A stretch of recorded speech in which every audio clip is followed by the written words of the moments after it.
بسم اللہ الرحمن الرحیم۔ السلام علیکم۔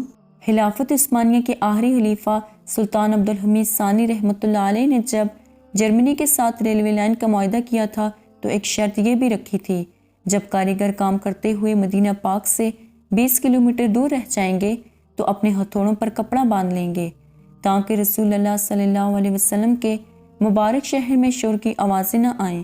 اللہ کیسے مؤدب تھے وہ لوگ۔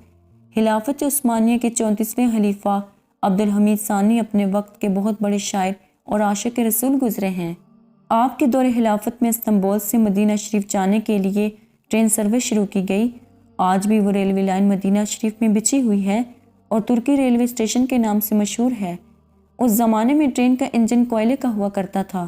مکمل تیاریاں ہونے کے بعد مدینہ شریف میں ترکی اسٹیشن پر سلطان عبد الحمید ثانی کو اوپننگ افتتاح کے لیے بلایا گیا تو سلطان نے دیکھا کہ کوئلے والا انجن بڑھ بڑھ آوازیں نکال رہا ہے تو سلطان عبد الحمید ہضمناک ہو گئے اور کچرا اٹھا کر انجن کو مارنا شروع کر دیا اور کہا، حضور صلی اللہ علیہ وسلم کے شہر میں اتنی تیز آواز تیری تقریباً 100 سال کا عرصہ ہونے کو آیا۔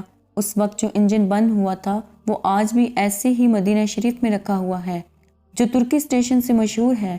اس قدر ادب کہ وہ انجن کی بلند آواز کو بھی شہر رسول اللہ صلی اللہ علیہ وسلم میں پسند نہیں کرتے تھے، تو سوچو وہ اپنے محبوب سے کس قدر محبت فرماتے ہوں گے۔